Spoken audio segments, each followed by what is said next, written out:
Muscle building workout program for dummies. To keep it super simple, we only need to focus on 4 things: exercise selection, volume, frequency, and reps. Let's start with exercise selection. We want to be doing a combination of both compound and isolation movements. When it comes to compound movements, we want to do 1 to 2 compound movements for each of the major movement patterns, which include an upper body pull, an upper body push, a squat, and a hip hinge. And then you can sprinkle in isolation movements based off what muscles are weak, like bicep curls and calves. Okay, so next we've got volume. We want to start with at least 10 sets per muscle per week. Let's say we're talking about the chest, for example. If I do 3 sets of bench press, 3 sets of incline dumbbell chest press, and 4 sets of weighted push-ups, that equals 10 total sets for the week. Hopefully you can do some pretty basic math. Do 10 sets per muscle per week for every muscle group, and if you're recovering well, increase from there since more volume is generally better. Next, let's talk about frequency, which just means how often you train a muscle every week.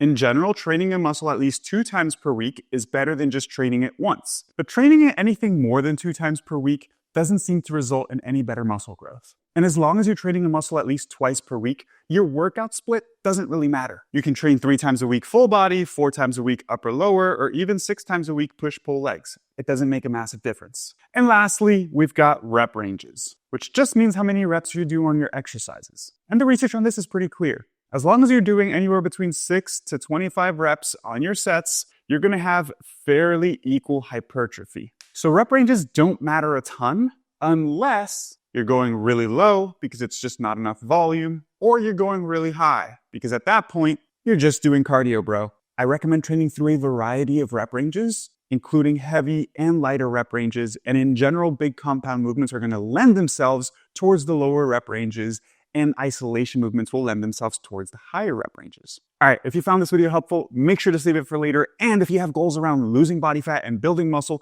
comment the word blueprint on this video and I'll send you a link to download my ebook for free.